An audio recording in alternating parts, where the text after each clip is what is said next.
நம்பிக்கையோடுதான் நான் பேசுவேன். வீட்டில் வேலைக்கு போறேன்னு போகுதுங்க, ஆனால் வேலைக்கு போறது இல்லைங்க. அது தவறான செயல்படுதுமா. உங்க நிகழ்ச்சி நான் டெய்லி பார்ப்பேம்மா. நான் எப்படி தெரியும் உங்களுக்கு அவங்க தவறான செயலுக்கு போறாங்கன்னு? எத்தனை வயசு இல்லைம்மா, அவங்களுக்கு? இல்லைம்மா, நீங்க கரெக்டான கேள்வி கேட்பீங்க. நீங்க நல்லபடியா சொல்லுவீங்க, அது எனக்கு நம்பிக்கை இருக்கு. அது எப்படின்னா, அவங்க கால் நம்பர் நான் தர்றேங்க. அந்த நம்பர் நீங்க நோட் பண்ணீங்கன்னா உண்மையா பொய்யாங்கிறது நீங்களே அதை புரிஞ்சுக்குவீங்க. யார் உங்க மனைவிக்கு என்ன வயசாச்சுங்க? ஆச்சுமா, 42 ஆச்சுமா. உங்களுக்கு?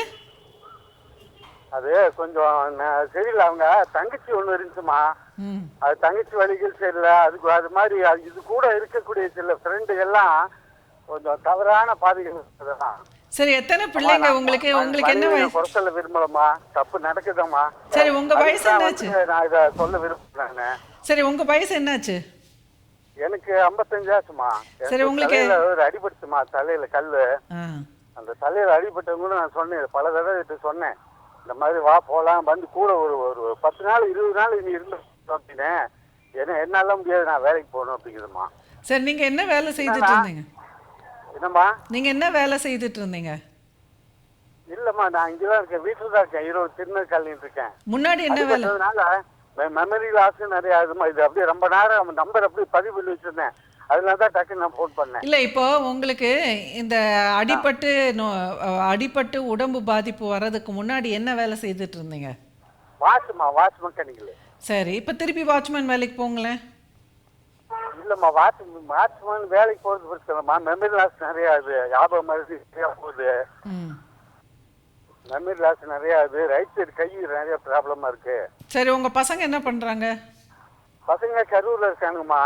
எத்தனை பிள்ளைங்க? நாங்க முஸ்லீம்மா. நாங்க எத்தனை பிள்ளைங்க?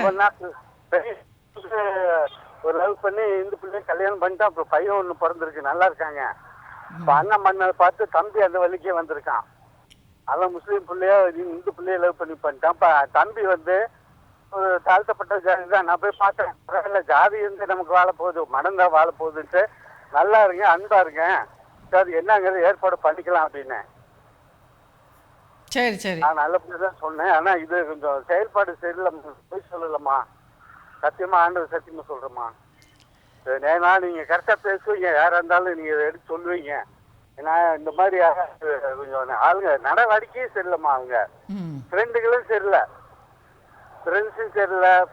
ஃபோன் பேசுறதெல்லாம் சில பேர் நைட்டு 11 மணிக்கெல்லாம் கால் வருது. எனக்கு அந்த உடல் நல சரியில்லை, நான் இது சரியா கேட்டுக்கிறது இல்லை நான்.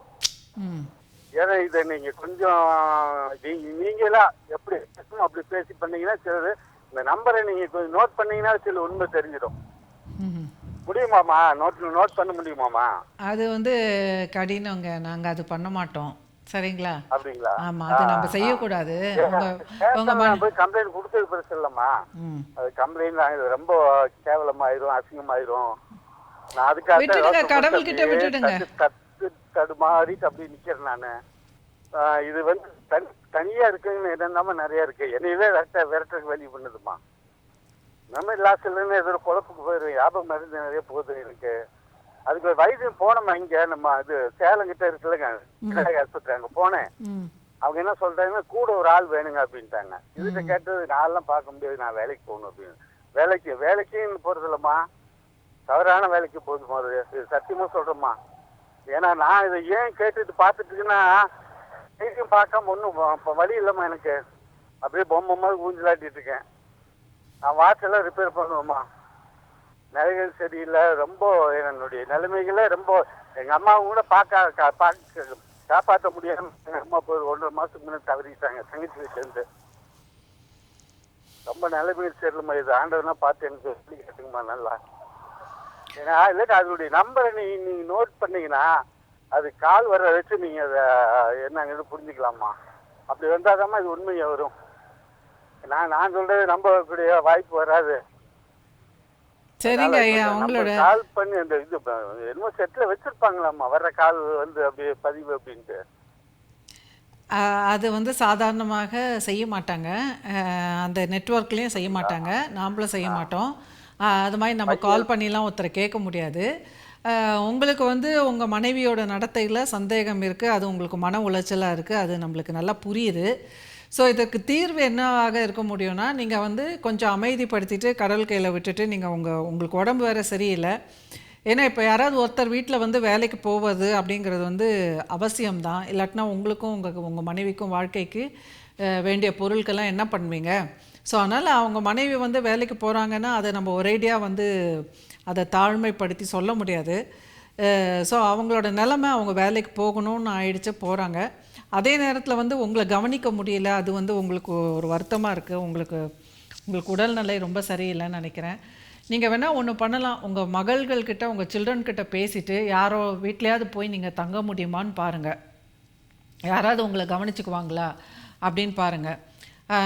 அப்படி இல்லைன்னா உங்களுக்கு யாராவது ஒருத்தர் கவனிக்கிறதுக்கு ஒரு ஆள் ஏற்பாடு பண்ணிவிட்டு நீங்கள் வந்து உங்கள் பிள்ளைங்க வீட்டில் இருக்க முடியுமான்னு பாருங்கள். இல்லை வந்து ஏதாவது ஒரு முதியோர் இல்லத்தில் உங்களை சேர்த்து விட்டாங்கன்னா உங்கள் பிள்ளைங்க கிட்ட சொல்லிவிட்டு நீங்கள் விலகிடுங்க, அவ்வளோதான். அதுதான் உங்களுக்கு பீஸ் ஆஃப் மைண்டு கிடைக்கும்.